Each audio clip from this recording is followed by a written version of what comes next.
By 1941, German U-boat captains believed they had made the night their invincible ally. They were about to be proven fatally wrong.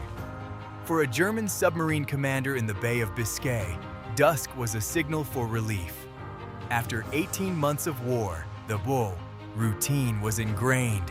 His vessel had made this journey many times, staying submerged by day to avoid British patrols, then surfacing at night.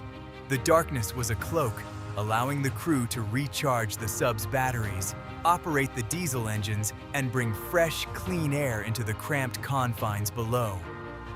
A submarine spotted in daylight by an enemy aircraft was doomed, but after sunset, the game changed entirely. A surfaced U-boat was nearly undetectable by an aerial observer. No binoculars, no signal flare, and no amount of peering into the void could reliably spot a low-profile gray hull on a dark sea under a moonless sky. The odds were profoundly on his side. From 5,000 feet, a surface submarine had the apparent size of a small dinghy. The probability of a pilot spotting that tiny object in the dark with no assistance was effectively nil. So the commander could relax, perhaps smoke a cigarette, and watch his men go about their work. He'd completed this passage 40 times before. What was one more? For what felt like an eternity to the Allies, this confidence was entirely justified. The Royal Air Force possessed no reliable method for bridging the crucial distance between detecting a submarine with radar and seeing it with their own eyes in the pitch black. That blind spot, a flight path of approximately 1 mile between losing the radar signature and needing to release a bomb, was crippling the Allied war effort. And the person who would ultimately devise the solution wasn't a top scientist, a leading engineer, or a renowned inventor. He was a personnel manager working at a desk in Coastal Command headquarters, a man named Humphrey de Verd Leigh. To grasp the problem Leigh was determined to fix, one must first look at the grim arithmetic of the Battle of the Atlantic in 1940 and 1941. The figures were absolutely horrifying. German submarines were sending Allied merchant vessels to the ocean floor faster than British shipyards could possibly build new ones. In the single year from June 1940 to June 1941, U-boats sank more than 3 million tons of shipping. This wasn't just a statistic, it represented critical supplies. It was food for the nation, fuel for the military, ammunition for the troops, vital raw materials, tank components, airplane parts, life-saving medical equipment, and soldiers. Britain was an island nation that imported 70% of its food and 60% of its oil. Almost all materials for weapons manufacturing came from overseas. Every single ton of cargo that sank was a ton that never made it to a factory, a farm, or a soldier on the front line. Winston Churchill would later admit that the U-boat menace was the only thing that truly terrified him during the war, not the bombing raids of the Blitz, not even the fall of France, but the U-boats. Why? Because if the Atlantic supply lines were severed, Britain would be starved into submission, and by 1941, those supply lines were failing. The Royal Air Force did have one significant potential advantage. Aircraft could survey vast expanses of the ocean that warships couldn't possibly cover. A single bomber from Coastal Command was capable of patrolling hundreds of square miles on one mission. By mid-1941, a growing number of these planes were fitted with ASV, or air-to-surface vessel radar. This was a primitive but working system able to find a surface submarine from several miles away. In the daytime, it performed adequately. The radar would get a ping from the U-boat. The pilot would then fly toward it, make visual contact, and drop his depth charges. The success rate was not spectacular, but it was tangible. The issue, however, was the night. U-boat commanders had quickly adapted to the new threat. Surfacing in daylight was a death sentence. Surfacing after dark meant you were practically a ghost. By the summer of 1941, almost every U-boat transit through the Bay of Biscay The vital channel between German-occupied ports in France and the open Atlantic was happening at night, and this exposed a devastating weakness in Allied technology. The ASV radar could pick up a surfaced U-boat from maybe 5 or 6 miles out. The pilot would start his attack approach, observing the blip on his screen intensify as he got closer. At 2 miles, the signal was powerful. At 1.5 miles, it was perfect. But then, at a distance of about 1 mile, the radar image would fall apart. The signal bouncing off the submarine would become indistinguishable from the sea clutter, the background radar noise generated by the ocean's surface. The blip was gone. The pilot was now flying at a low altitude, blind, over the open sea in absolute darkness, heading towards a target he could no longer track electronically and had never seen visually. He had about 30 seconds of this blind flight before he would fly over the submarine's last known position, assuming it was even still there. The U-boat crew, hearing the drone of the engines, would execute a crash dive and be safely underwater long before the bomber arrived. At Coastal Command, they called it the 1 mile gap, and it was the single biggest tactical puzzle in the entire Battle of the Atlantic. Numerous fixes were considered. Flares were tested, dropped from the planes to light up the sea below. They were inconsistent, took too long to activate, were blown off course by the wind, and gave the U-boat crew more than enough warning to submerge. Some strategists proposed fitting aircraft with huge, fixed searchlights, but the standard landing lights on the bombers were hopelessly inadequate for spotting a sub from the necessary bombing altitude. Others insisted that the only real answer was superior radar technology to solve the problem electronically. That research was indeed happening, but centimetric radar was still many months away from being ready for combat.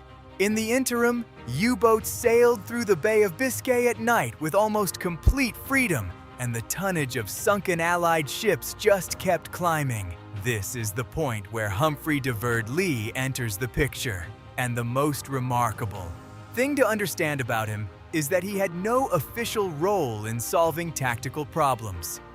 Leigh was born in 1897 and had served as a pilot in the First World War. He remained in the Royal Air Force during the interwar years, holding various administrative and instructional positions.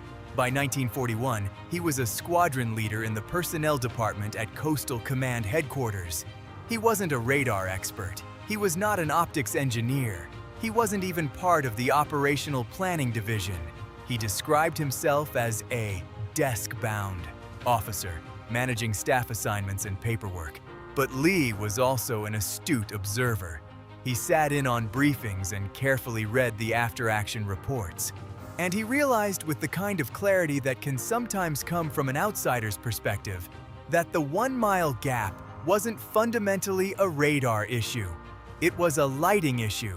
His proposed solution was almost laughably straightforward. Why not mount a very strong searchlight under the fuselage of a Coastal Command bomber? Use the ASV radar to locate the U-boat and get the plane to within that final mile. Then, at the exact moment the radar signal was lost, the pilot would flip a switch and turn on the searchlight. The powerful beam would instantly illuminate the submarine on the water's surface. The pilot would gain visual confirmation for the crucial last 30 seconds of his attack, and the depth charges would be dropped on a target the crew could physically see. That was the whole idea. A searchlight on a bomber. It sounded like a suggestion a schoolboy might make, which is likely why it took so long for any official to take it seriously. Leigh first put forward this concept in early 1941. The reaction from the technical departments was a polite but firm rejection. A light bright enough to illuminate a submarine from an altitude of around 250 feet would have to be incredibly powerful, needing at least 22 million candle power. The sheer weight of such a lamp, its power source, wiring, and mounting gear would be immense. It would produce significant aerodynamic drag. It would need more electrical power than the aircraft's own generators could supply. It would surely blind the pilot. It would also alert the U-boat crew, giving them ample time to dive. It was simply not practical. It was a foolish distraction. The technical experts had more pressing matters to attend to. But Leigh was persistent. He meticulously refined his plan. He suggested using a carbon arc searchlight, a type already in use for anti-aircraft defense on the ground, modified for airborne deployment. It would have a retractable housing, folding into the belly of the plane when inactive. He calculated the power demands and suggested a separate, dedicated generator to run the light, leaving the plane's main electrical system untouched. He even designed a system of tinted cockpit visors and shielded instrument panels to protect the pilot's night vision from the glare of his own light. He methodically addressed every single objection raised by the technical staff, displaying the stubborn determination of a man convinced of his own correctness and baffled by others' inability to see the same simple truth. He composed memos. He requested meetings. He was consistently denied. The official position, repeated in various rejection letters, was that Coastal Command had far more important priorities than attaching a giant stage light to the underside of a Wellington bomber.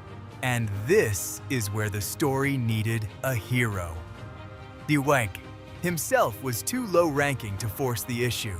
In the summer of 1941, Air Marshal Philippe Joubert de la Ferté was appointed to lead Coastal Command. Joubert was a rare breed among senior RAF commanders. He was genuinely fascinated by technology, receptive to unorthodox thinking, and was growing intensely frustrated with the mounting losses in the Atlantic. When Leigh's proposal eventually landed on his desk, perhaps for the third or fourth time passed along by sympathetic colleagues, Joubert actually read it.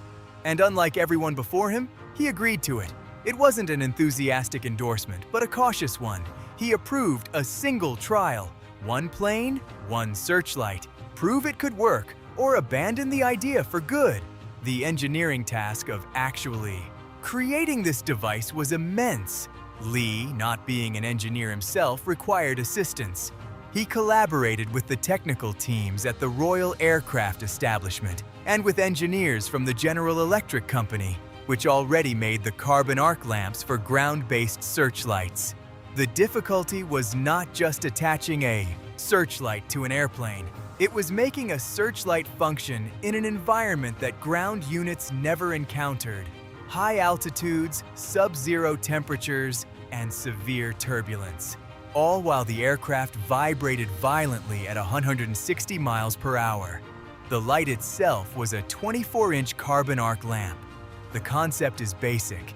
Bring two carbon rods close together, and an electric arc will leap between them. The resulting plasma burns at around 6,000 degrees Celsius, creating an incredibly intense beam of white light. On solid ground, this is easy. In the air, it's a nightmare. The carbon rods are consumed as they burn and need to be constantly fed forward to keep the correct distance. On the ground, gravity assists this process. In a plane that is banking and pitching, the feeding mechanism had to operate at any orientation.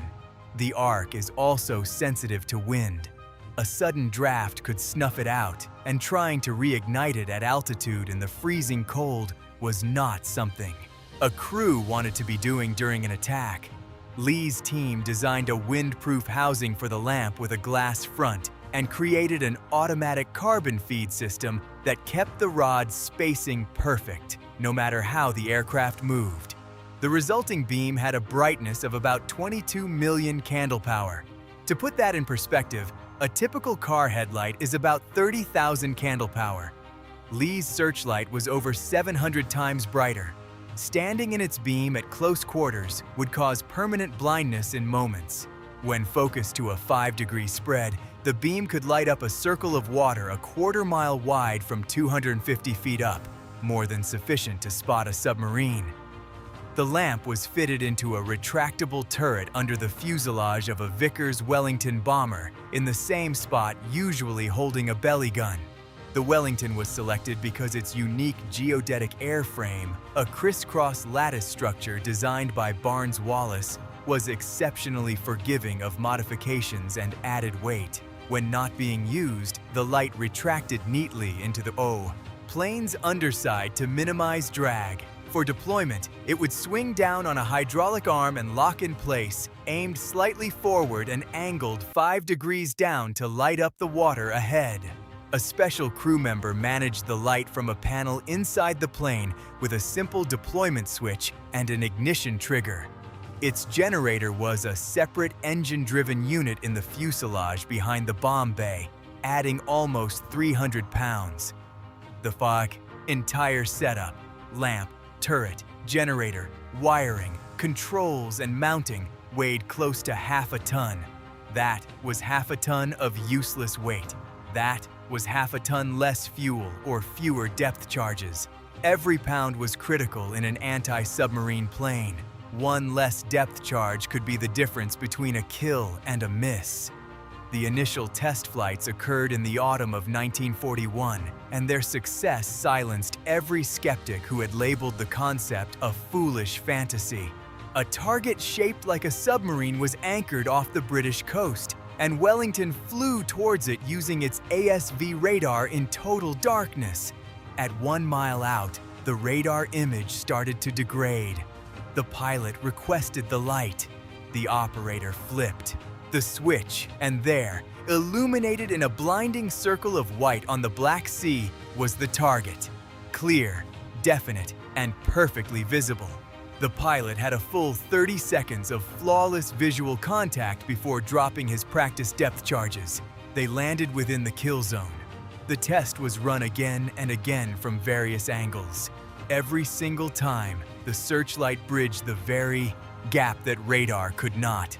Leigh, observing from the ground, must have felt a profound sense of vindication. The idea every expert had dismissed as unworkable was performing exactly as he had detailed in his very first memo, the one that had been so casually ignored. The first operational patrols with the Leigh Light started in June 1942 over the Bay of Biscay. 5 Wellingtons from 172 Squadron were outfitted with the system, and the effect was both instant and stunning. On the night of June 4th, a Leigh Light Wellington picked up a surfaced submarine on its radar, made its approach in the dark, and flicked on the searchlight at 3/4 of a mile. It caught the Italian submarine Luigi Torelli completely exposed, its crew on deck and batteries charging. The bomber dropped its depth charges before the Italian sailors could even scramble for the hatch. The submarine was heavily damaged and had to crawl back to its port. While not a clean kill, it was undeniable proof. The light worked just as Leigh had promised it would. More attacks followed within weeks. On July 5th, a Leigh Light Wellington surprised U-502 on the surface in the bay. The submarine was sunk with no survivors. This was the first confirmed U-boat kill directly resulting from a Leigh Light attack. The news spread through Coastal Command like wildfire. Crews that had flown endless, frustrating patrols, finding U-boats on radar only to lose them in that final blind mile, now possessed a weapon that let them complete the attack. In July alone, aircraft equipped with the Light attacked 11 submarines in the Bay of Biscay. Not every attack resulted in a kill. Some submarines managed to dive just in time, others were damaged but escaped. But the ratio of successful attacks per contact had skyrocketed from virtually 0 to a number that finally represented effective warfare. U-boat crews who for 2 years had navigated the Bay of Biscay with a feeling of invulnerability were suddenly being bathed in blinding white light and attacked before they could even think. The crash dive, the standard emergency procedure for a U-boat, took about 30 seconds to execute from the first alarm. The Leigh Light gave the bomber crew visual contact from roughly the same distance away. the entire equation had been inverted. For the very first time in the war, a surfaced U-boat at night was no longer safe, and the psychological impact on the German submarine crews was immense. Let's place you inside a Wellington bomber over the Bay of Biscay in July 1942. It's 2 o'clock in the morning. You've been flying a search pattern at 5,000 feet for 3 hours. The ASV radar operator announces a contact bearing 320, range 4 miles, a surfaced submarine. Your pilot immediately pushes the plane's nose down and starts to descend, reducing engine power to minimize noise. The radar operator calls out the decreasing range, 3 miles, 2 miles. The blip is sharp and clear. The submarine crew hasn't detected you, 1.5 miles. Through the cockpit glass, you see nothing but an endless expanse of black water and black sky. 1 mile. The radar operator's voice tenses up. The blip is dissolving, blending into the sea return. This is the gap. This is the moment where, just 6 months prior, you would have been flying completely blind, relying on guesswork and dropping your depth charges with little more than a prayer. But tonight, you have a new tool. The pilot gives the order, switch! The Leigh Light operator throws the lever, and the night is annihilated. A circle of brilliant white light erupts on the ocean below and ahead, and there, trapped in the center like an insect pinned to a board, is a submarine. Gray hull, conning tower, crewmen scrambling on deck. You can see them running for the hatch. You can see the sub's wake as the captain orders an emergency dive, but it's far too late. The sky was no longer an empty void. Your Wellington is already in its attack run, just 250 feet over the water, flying straight and steady. The depth charges are released. 4 canisters, set to explode at 25 feet, bracket the diving submarine. The blasts throw columns of white water 100 feet into the air. When the churning sea settles, there's a spreading slick of oil on the surface and floating debris. You circle the area once, turn off the light, and radio in the position. 6 months ago, that submarine would have vanished. Tonight, it did not. Admiral Karl Dönitz, commander of the German U-boat fleet and perhaps the most formidable naval strategist of the war, would later identify the Leigh Light as one of the most significant threats his submarines ever encountered. In his post-war memoirs and interrogations, he confirmed that the ability of British aircraft to attack effectively at night forced a complete overhaul of U-boat tactics in the Bay of Biscay. The bay was a critical bottleneck, every U-boat departing. From the huge concrete pens in French ports like Lorient, Saint-Nazaire, Brest, and La Rochelle had to pass through it to get to the Atlantic convoy lanes. Before the Leigh Light, this transit took about 2 days, surfacing at night and diving during the day. After the Leigh Light, U-boats could no longer surface safely after dark to recharge.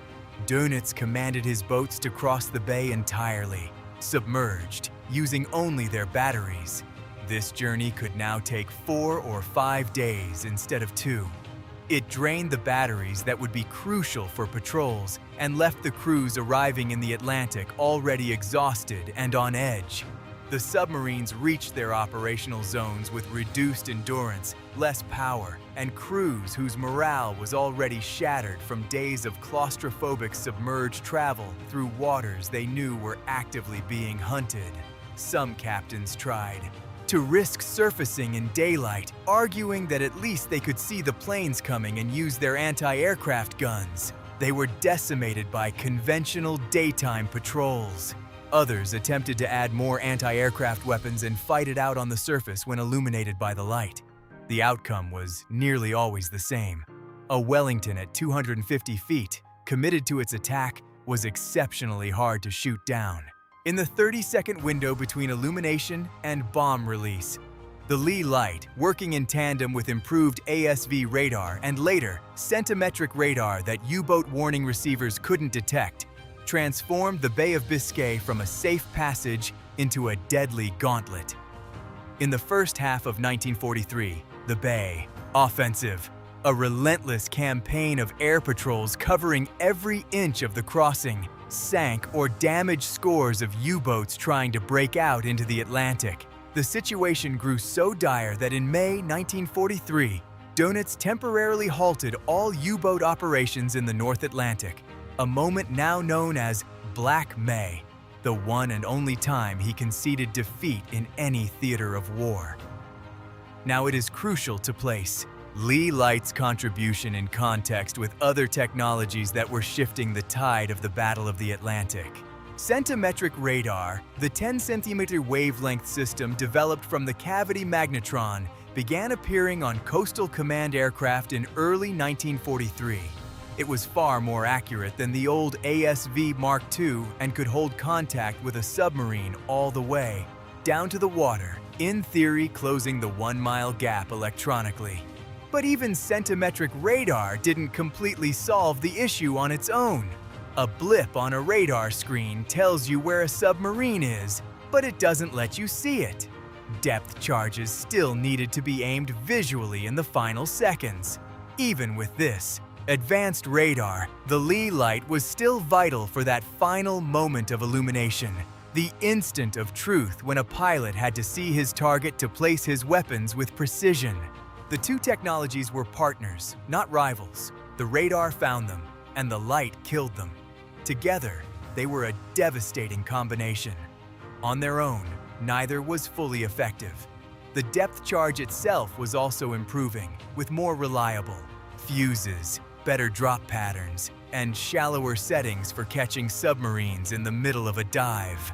Each technological advance amplified the effectiveness of the others, but the Leigh Light was the specific component that had been missing for over a year, the critical link between detection and destruction, and it was conceived by a man with no formal expertise in any of the relevant fields. Leigh received the Order of the British Empire for his work, an honor that many felt was insufficient considering the profound impact of his invention. He was promoted and later moved to other duties within the RAF. He never patented the Searchlight system and earned no money from it. The technology was widely adopted by Coastal Command, then by the Canadian and Australian Air Forces, and ultimately by the United States Navy, which installed similar systems on its own anti-submarine planes.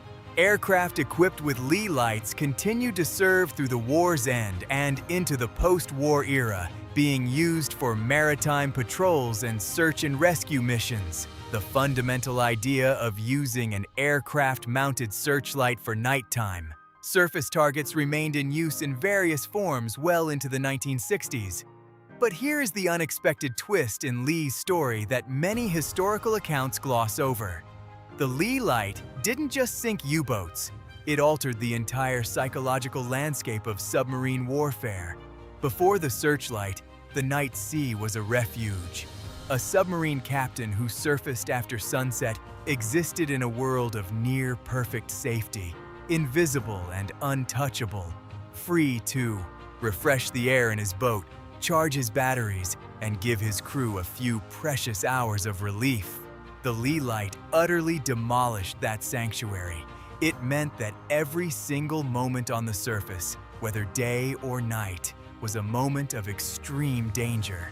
That mental pressure, the constant gnawing awareness that the sky could suddenly erupt in a blinding flash of white light, wore down U-boat crews in a way no other weapon had before. Submariners came to have a special fear of the Bay of Biscay. They had a simple name for the Wellington bombers equipped with the light, a name that perfectly captured their feelings. Death from the dark. Not death in a fair fight, not death from a predictable depth charge, but death that arrived without warning from a black sky that was supposed to be their haven. That is the legacy of the Leigh Light, a searchlight strapped to a bomber, an idea so basic that all the experts rejected it, devised not by a physicist or an engineer, but by a personnel officer who grasped one thing that everyone else had overlooked. The most advanced radar on Earth is worthless if your pilot can't see what he's trying to bomb. If you found this story of unlikely genius compelling, show your support for the WW2 Record Hub by hitting the like button. Humphrey de Verd Leigh never created a new piece of technology. He simply combined two existing things, an airplane and a searchlight, in a way no one else had bothered to consider.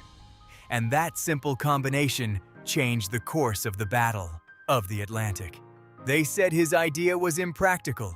The U-boats at the bottom of the sea would beg to differ.